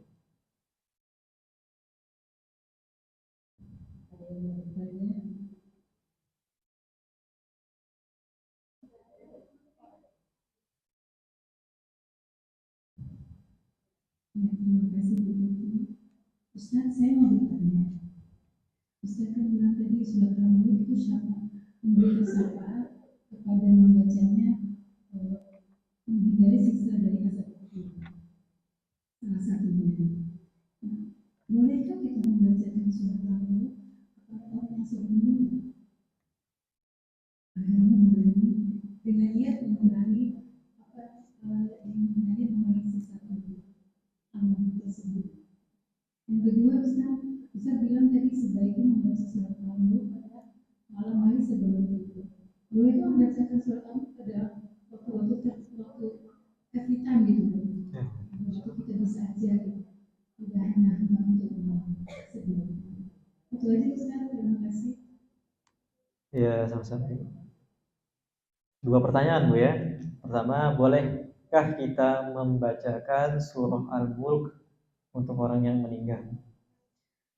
Eh, Kalau perintah khususnya dalam hadis itu Iqra'u Yasin ala mautakum, perintah khususnya yang ada jelas Allah itu Nabi bersabda, bacakanlah surah Yasin untuk orang-orang yang sudah meninggal di antara kalian. Boleh nggak Al-Mulk? Boleh nggak Al-Baqarah? Kok cuma Yasin? Kenapa nggak Al-Baqarah sekalian? Maka dalam hal ini ya boleh. Nah, dalam hal ini boleh kita baca surah apapun, Al-Fatihah, surah Al-Baqarah, surah Yasin, surah Al-Mulk kepada orang yang hidup juga orang yang sudah meninggal. Yang jadi masalah, dan ini adalah masalah yang diperselisihkan oleh para ulama dari dulu sampai sekarang nggak kelar-kelar itu Bu. Nyampe nggak pahalanya ini? Nah, jadi ya Bu ya, nyampe nggak pahalanya? Nah, sebagian mengatakan pahalanya sampai Bu. Nah, pahalanya sampai. Pahala kita berniat membaca surah, kita kirim istilahnya apa? Kirim Fatihah Bu ya. Nah, kirim Fatihah, kirim Al-Mulk. Sebagian ulama mengatakan nyampe pahalanya dan mayit di kuburan itu merasakan manfaatnya. Merasakan manfaatnya. Sebagian pendapat lain ya tidak sampai. Ulama lain berpendapat tidak sampai. Karena apa? Karena Allah taziru wazratun wizra ukhra. Jadi seorang itu tidak menanggung beban orang lain ya. Sebagian. Jadi silahkan ibu ambil pendapat ini boleh, pendapat ini boleh, silahkan. Kalau kita meyakini bahwa itu sampai, maka kita yakini itu nggak masalah. Kita yakini itu, kita berniat membaca surah Al-Mulk ya, ataupun Al-Fatihah, Al-Baqarah, Yasin, kita niatkan untuk apa? Untuk melindungi mayit dari azab kubur, ya, dari siksa kubur, untuk mengangkat derajat mayit di azab kubur. Nah, silahkan. Ini masya Allah ini perbedaan pendapat, termasuk dalamnya masalah tahlil ya, tahlilan itu. Nah, silahkan kalau kita mau ambil pendapat yang sampai pahalanya, yang nggak sampai, nah, nggak apa-apa. Nah, karena memang ya ini adalah perbedaan pendapat yang tidak selesai dari dulu sampai sekarang, tidak masalah. Kemudian boleh nggak baca surah Al-Mulk itu selain malam hari, ya selain malam hari nggak boleh juga. Sewaktu-waktu boleh, ya tapi bagusnya memang malam. Urusan syafaat sama bukan urusan kita Bu. Itu urusan Allah Subhanahu Wa Taala. Tapi terpenting Bu, terpenting itu dalam dalam kita beribadah itu bukan pada waktu dan tempatnya, enggak. Terkhusus untuk membaca surah Al-Mulk ini, kita udah baca semua belum? Satu. Kita udah baca sesuai tajwidnya belum? Kita syukur-syukur sudah hafal belum beberapa ayat atau semuanya, masya Allah. Kita sudah paham belum tafsirnya? Sudah paham belum makna dari ayat ini? Nah, semakin kita, ini kan berlevel-level Bu ya. Semakin kita naik level, maka semakin besar pula keutamaan yang kita dapat. Termasuk di dalamnya adalah syafaat kita nanti di hari kiamat, ya, selamatnya kita nanti dari azab kubur itu Bu. Mau baca malam hari boleh, mau baca sebelum tidur boleh, mau baca sewaktu-waktu kemudian itu jadi amal rutinan kita boleh juga. Nah, jadi tidak terbatas pada waktu dan tempat, tidak terbatas. Sama seperti ya, sebagian mungkin kita merutinkan membaca Yasin ya, surah Yasin. Baca Yasin pagi boleh, malam Jumat boleh, malam Sabtu boleh, nggak masalah. Kenapa malam Jumat? Ya daripada nggak baca Bu ya, kan daripada nggak baca, mending dibaca malam Jumat. Ya kan? Daripada nggak baca, kenapa nggak malam Senin aja? Kenapa nggak malam Selasa aja? Ya boleh aja, silahkan malam Selasa. Kan bukan pada waktunya sebetulnya. Ya tujuannya kan agar kita itu baca. Gitu. Nah bagus lagi kalau surah Yasin tambah surah Al-Kahfi. Yasin malamnya, Al-Kahfi paginya, itu bagus lagi. Nah, minimal kita baca. Boleh sama seperti surah Al-Mulk. Kita baca siang boleh, baca dicicil setiap sholat mungkin setelah subuh ya, berapa itu Bu? 6 ayat berarti ya. Zuhur 6 ayat, asar 6 ayat, itu 30 enggak masalah. Masya Allah kalau 6 ayat ini dibaca artinya, baca tafsirnya, ya kita paham, besar sekali pahalanya. Itu Bu ya kurang lebih.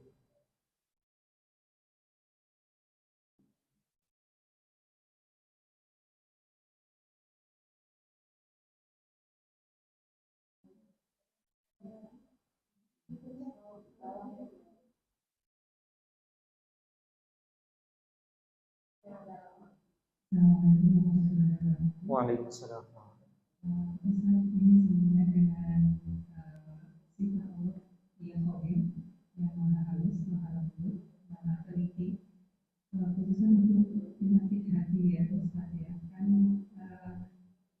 ya sebagai manusia kita selalu mencari pembenaran diri, excuse gitu ya, bahwa suka terbersit di hati kita tanpa antara sadar dan tidak sadar, sungkan ada riak lah gitu ya. Dan setelah kita ngaji kan kita baru sadar, tapi kadang-kadang nanti muncul lagi gitu. Jadi kita tobat lagi, jadi kesannya seperti habis ingat tobat kayak gitu. Sebenarnya malu juga gitu ya beberapa kali bertobat sama Allah karena sudah diingatkan gitu. Itu perasaan ini saya pribadi ya, lain mungkin tidak ya. Jadi saya suka merasa seperti itu, bisa penyakit hati itu karena kita tahu bahwa itu maha halus, maha indah, maha teliti. Jadi itu rasanya ingin bertobat, tapi nanti seperti itu lagi. Gimana ya Ustaz supaya kita itu bisa istiqomah selalu bisa menjaga hati kita karena kita yakin banget bahwa itu maha halus, maha indah. Terima kasih Ustaz. Assalamualaikum warahmatullahi wabarakatuh. Waalaikumsalam. Bagaimana menjaga hati Bu ya? Bagaimana kita manajemen qalbu? Kita memanage hati kita. Hati itu kan memang tabiatnya selalu berbolak-balik. Kadang di atas, kadang di bawah. Dan niat itu kan letaknya di hati. Ya, karena kita dianjurkan untuk selalu memperbarui niat. Ya, memperbarui, memperbaiki niat kita karena bisa sangat cepat berubahnya niat. Dan seringkali masalah itu banyak terdapat dalam hati, masalah hati, sum'ah, riya dan sebagainya. Dan ketika kita melakukan itu, pasti kita nggak nyaman. Tapi di sisi lain kita juga senang. Itu adalah peperangan kita antara hati kecil kita dengan hawa nafsu. Makanya di hadis disebutkan bahwa al-birru husnul khuluq, kebaikan adalah akhlak yang mulia. Wal ithmu ma haka fi sadrika wa karihta an yattali'a alaihin nas. Dan dosa itu adalah apa yang mengganjal di hati. Dan kalau ditampakkan ke manusia itu kita nggak suka. Istafti kolbak. Nabi mengatakan bersabda istafti kolbak. Mintalah fatwa ke hatimu. Jadi hati kecil itu kalau tidak tenang pasti ada yang salah dengan kita. Ya, hati kecil itu kalau tidak tenang mungkin karena ada hasad kita, karena kita sum'ah, karena kita riya, itu pasti nggak tenang hati. Memang sudah Allah siapkan hati kecil itu, itulah yang menyelamatkan kita. Makanya Nabi memerintahkan untuk mintalah fatwa ke hati kecilmu, ya. Atau hati kecil yang bicara, sering kita mendengar istilah itu. Ya, karena itu memang yang jadi pegangan kita. Kalau tidak tenang, pasti ada yang bermasalah di sini. Itu untuk hati kecil kita. Dan hati kecil ini selalu berperang dengan hawa nafsu. Satu sisi kita itu, saya harusnya nggak gini, saya harusnya nggak begini, saya harusnya jangan riya, saya harusnya jangan senang, jangan sum'ah. Tapi di sisi lain ada hawa nafsu kita yang terus mendorong kita untuk melakukan perbuatan yang dosa, dalam hal ini masalah hati. Ini gimana Bu? Jadi kita kadang taubat, ya, kadang terjerumus lagi. Gimana? Pernah kita taubat, saya ikhlas lah ini, tiba-tiba terjerumus lagi ke dalam situ. Maka ketika Allah Subhanahu wa ta'ala masih menanamkan dalam hati kita itu penyesalan, itu diantara bukti cinta Allah kepada hambanya. Manusia itu khotoun, orang yang selalu berbuat salah. Tapi ketika berbuat salah, ketika kita selalu bertaubat, ya, maka Allah akan menerima taubat kita. Ketika kita selalu bertaubat, walaupun kita terjerumus berkali-kali, Bu. Ya, walaupun kita terjerumus berkali-kali, tapi kita masih serius untuk bertaubat. Kemudian terjerumus lagi, kemudian bertaubat lagi, maka Allah itu Maha Pengampun. Allah itu Maha Pengampun. Innallaha yaghfiru dzunuba jami'a. Allah itu mengampuni semua dosa hambanya. Semua dosa hambanya. Kesyirikan diampuni ya, Bu? Dosa syirik diampuni kalau bertaubat sebelum meninggal. Pokoknya sebelum meninggal, dosa apapun, baik dosa besar maupun kecil, baik sekali atau berulang kali, selagi kita terus-menerus bertaubat kepada Allah Subhanahu wa taala, maka Allah akan menerima taubat kita. Dan kita harus optimis, Bu ya, harus optimis bahwa Allah itu menerima taubat kita. Ya, sehina apapun kita, ya, sebergelimang apapun kita dalam maksiat, pasti ketika kita bertaubat kepada Allah, memohon ampun, meminta ampun kepada Allah, Allah akan menerima taubat kita. Walaupun itu dosa besar. Tapi satu, Bu, ya, satu, jangan pernah kita meremehkan dosa. Nah, ini aja.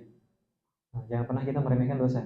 Kita terjerumus berkali-kali, itu memang tabiat manusia, Bu. Jatuh ke lubang yang sama, ya, berkali-kali itu memang tabiat manusia. Ya. Iman itu kan nambah berkurang. Kalau lagi nambah, masya Allah kita semangat beribadah. Kalau lagi kurang, ya mungkin kita khilaf di sana sini. Ya, tapi apa? Selagi kita terus bertaubat, kita terus memohon ampun kepada Allah Subhanahu Wa Taala. Dan satu tadi apa? Jangan sekali-kali meremehkan dosa. Karena dosa kecil kita remehkan jadi dosa besar. Dan bisa jadi dari dosa kecil ini itu yang mengundang murka Allah Subhanahu wa taala.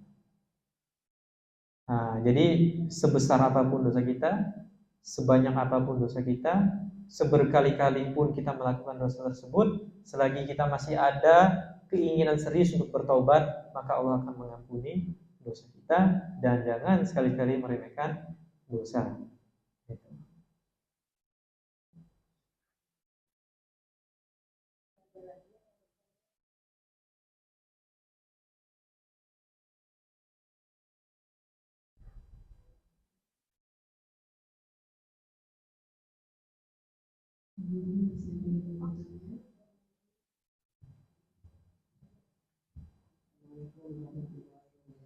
Waalaikumsalam warahmatullahi wabarakatuh.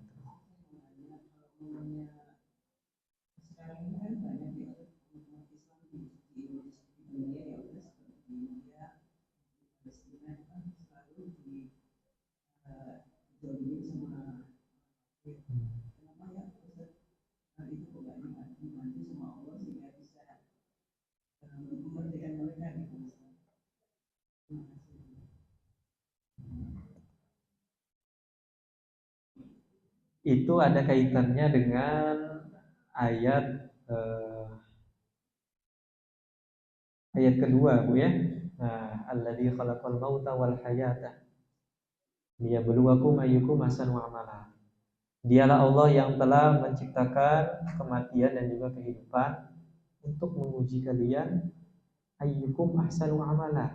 Mana di antara kalian yang paling baik amalnya? Yang paling baik, paling maksimal, paling ikhlas, paling zuhud, paling dekat dengan sunnah amalnya. Begitu pula dengan sebagian saudara muslimin kita yang saat ini sedang katakanlah disiksa, ya, katakanlah sedang dikekang, dizalimi oleh orang-orang kafir. Apa tujuannya, Bu? Tujuannya satu, untuk menguji mereka. Ya, menguji mereka karena sudah ketentuan Allah Subhanahu wa taala akan terjadi seperti ini. Akan terjadi untuk menguji mereka sekuat apa mereka, ya, sekuat apa mereka menghadapi kezaliman tersebut. Dan kedua, untuk menguji kita. Sesering apa kita sudah mendoakan mereka. Semaksimal apa kita sudah membantu mereka. Itu untuk menguji kita. Karena berapa banyak yang terbunuh di sana, berapa banyak yang dizalimi di sana, tujuannya tidak lain hanya untuk menguji kita. Sekuat apa iman mereka, sekuat apa iman kita. Ya, sekuat apa perjuangan mereka, keikhlasan mereka dalam mempertahankan Islam di situ, begitu pula kita semuanya ditanya. Semuanya ditanya nanti di hari akhir, kamu dulu kenapa tidak ikut berjuang? Semuanya ditanya. Baik yang di sana maupun di sini, semuanya ditanya. Tapi Ibu, yakinlah pada janji Allah Subhanahu wa taala, ala inna nasrallahi qarib. Ketahuilah bahwa pertolongan Allah itu dekat. Kenapa Allah menjadikan seperti ini? Inilah dunia, Bu. Ya, kenapa Allah menjadikan kaum muslimin di sana dizalimi, kita di sini alhamdulillah. Inilah dunia seperti ini. Sudah Allah setting, Allah desain sebagaimana rupanya seperti ini. Ya. Agar apa? Agar mengetahui mana yang paling banyak amalnya, yang paling maksimal amalnya, yang paling maksimal dalam berjuang, paling maksimal dalam membantu orang lain berjuang, seperti itu. Untuk menguji kita, ya, untuk menguji kita. Nanti pada akhirnya juga kemenangan Allah itu. Ya. Jadi Allah itu nggak butuh kita. Tanpa kita Islam itu akan menang. Tanpa kita Islam itu akan jaya. Tanpa kita Palestina itu akan merdeka. Tanpa kita nanti Imam Mahdi itu akan turun. Tapi kita ditanya, andil kamu mana? Dulu kamu di dunia sebagai apa? Sejauh mana kamu memperjuangkan ya umat ini? Sejauh mana kamu membantu umat ini? Dulu kamu bisanya apa gitu? Bisa turun langsung nggak bisa? Bantu apa lagi? Dengan harta kita nggak bisa juga. Doa nggak bisa juga. Terus kita ngapain? Nah, kita ngapain? Harta kita nggak bisa, turun ke medan juga nggak bisa, berdoa juga kita lupa, tidak mendoakan. Nah, jadi itu Bu ya. Jadi apa yang terjadi saat ini, kaum muslimin itu dizalimi, ya, dizalimi, disiksa dan sebagainya untuk menguji kita semua, dan pada akhirnya nanti pertolongan Allah lah. Ya, pada akhirnya nanti Islam itu akan menang, Islam itu akan jaya. Tinggal kita di mana posisinya. Nah, kita sudah sebesar apa andil kita dalam memperjuangkan Islam ini. Jadi itu jawabannya sunnatullah. Sudah ketetapan Allah Subhanahu wa taala. Janji Allah. Nah, kita yakin saja. Baik. Masih ada yang mau bertanya? Silakan yang bertanya. Salah satu dari itu bahwa harus berdakwah.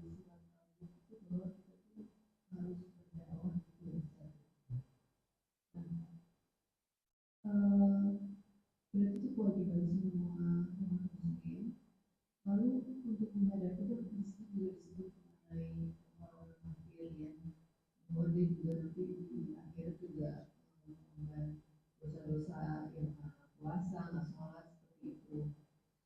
Nah, apakah ada juga kewajiban sebagai ketika kita punya teman atau sahabat yang orang kafir gitu, ada kewajiban kita mengingatkan mereka juga, kamu bakalan ditanya loh di akhirat gitu. Karena sekarang kita udah tahu gitu Ustaz. Ternyata seperti itu gitu di akhirat. Nah, gimana ini? Dakwah itu jadi jamaah sekalian, jadi dakwah itu kewajiban kita sebagai seorang muslim. Jadi dakwah itu kewajiban setiap muslim. Setiap muslim dan muslimah harus berdakwah. Ya. Hadisnya balighu anni walau ayat ya. Sampaikanlah dariku walaupun satu ayat. Nah, sekarang kita sudah 15 ayat. Masya Allah. Sebelumnya sudah 96 ayat ya. Nah, balighu anni walau ayat. Sampaikanlah dariku walaupun satu ayat. Dakwah itu macam-macam. Ada kadangkala kita berpuasa Kita dakwah dengan kekuasaan kita. Kita bisa ceramah menyampaikan kebaikan. Kita berdakwah dengan lisan kita. Kita keterbatasan itu semua, kita berdakwah dengan hati kita. Kita mendoakan. Dan ada satu lagi dakwah yang paling penting adalah dakwah bil hal, yaitu dakwah dengan perilaku kita. Kita punya teman yang non muslim, kita punya teman yang muslim tapi masih belum maksimal. Dengan perilaku kita yang mencerminkan Islam, maka itu adalah dakwah juga, Bu. Itu dakwah juga. Ya, sesekali kita sisipkan mungkin nilai-nilai di situ. Ya, kita sisipkan ya di antara obrolan, di sela-sela obrolan itu ya nilai-nilai Islam. Itu dakwah juga. Nah, yang penting dakwah itu jangan seolah-olah kita melempar berlian ke orang lain. Nah, kita niatnya baik, tapi berlian itu kita lempar ke mukanya. Bukan dia terima tapi marah. Nah, seperti itu. Jadi kita yang paling tahu keadaannya. Ya, kita paling tahu keadaannya. Ini kira-kira untuk model seperti ini dakwah apa yang paling pas? Model seperti ini nggak cocok langsung orang lagi minum misalkan. Kita ambil botolnya, kita pecahkan di tempat. Ini nggak cocok model begini, ya kan? Atau dalam keadaan yang lain, teman kita sendiri, partner kerja kita, ada yang non muslim. Masa kita langsung bilang ente itu di neraka nanti? Kalau ente nggak mau ikut kita di neraka, nggak gitu. Tapi itu akidah, Bu. Kita harus yakin itu. Nah, ini beda, Bu ya, antara keyakinan kita dengan sikap kita itu beda. Kita yakini bahwa orang Islam itu di surga. Itu akidah kita harus mantap, Bu. Dan orang kafir itu di neraka. Itu akidah. Tapi untuk sikapnya harus dihaluskan, diperhalus. Gimana caranya agar orang ini ya, dia itu minimal respect ke kita. Nah, respect kita dengan apa? Ya dengan perilaku kita sehari-hari, dengan interaksi kita dengan dia. Dia respect ke kita. Oh, ternyata Islam itu begini. Nah, sesekali kalau udah agak ya udah ada ketertarikan lah ya, ketertarikan, mulai kita sisipkan di sela obrolan kita, obrolan santai kita. Oh, Islam tuh gini. Nah, mulai nanti muncul ketertarikan yang lebih. Nah, sehingga kalau sudah ini, maka insya Allah kewajiban kita untuk dakwah itu sudah gugur. Nah, nanti kita ditanya, ya, teman kamu ini kenapa nggak sholat? Dulu saya sudah ingatkan ya Allah, dulu saya sudah menyampaikan. Nah, sudah selesai. Kenapa dulu teman kamu ini masih kafir misalkan? Padahal kamu ada kesempatan untuk mendakwahi dia. Ya Allah, dulu saya sudah saya usahakan, saya sudah dakwahi dia dengan lembut, dengan baik, ya. Tapi dianya yang menolak. Nah, jadi itu, Bu ya. Jadi berdakwah itu kewajiban setiap muslim. Dan dalam berdakwah wajadilhum billati hiya ahsan. Maka debatlah mereka itu dengan cara yang baik. Dakwahilah mereka dengan cara yang baik. Nabi Musa aja berdakwah ke Fir'aun itu perintah Allah gimana, Bu? Faqula lahu qawlan layyinan. Maka wahai Nabi Musa dan Harun, sampaikanlah, berkatalah kepada Fir'aun itu qawlan layyina, perkataan yang lembut.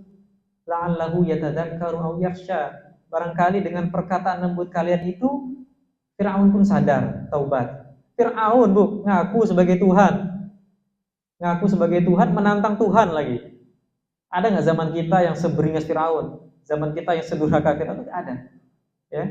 Tapi Nabi Musa dan Nabi Harun saat itu diperintahkan Allah untuk apa? Berdakwah dengan qaulan layyina, dengan perkataan yang lembut.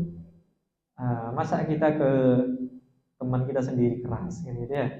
Langsung bawa neraka, ini kan pasti mental gitu, Bu. Pasti mental, langsung bawa neraka, langsung bawa siksa, adab kubur ini. Nanti yang penting kita ambil respeknya dulu. Dia sudah mulai nih tertarik nih, mulai kita ke tahap yang berikutnya.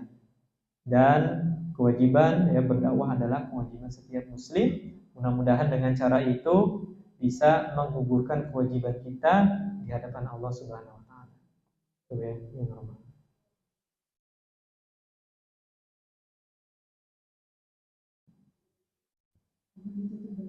Ustaz.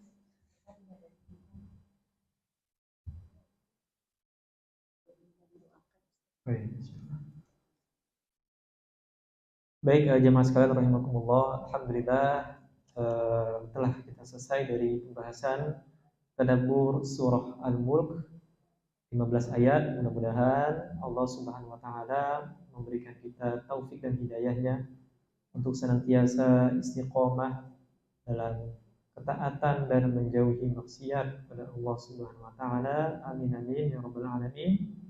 Lalu kita doakan untuk saudara-saudara kita, yaitu Gita Restuwinda binti Sutarman dan juga Nindya Virgiane Putri binti Niko Saputra yang sedang sakit. Kita doakan semoga Allah Subhanahu wa taala memberikan kesembuhan kepada mereka, menjauhkan mereka dari segala penyakit, menjadikan keluarga mereka sabar. Allahumma shfihima shifaan ajilan tamman la yughadiru saqaman wala alaman. Amin rabbal alamin.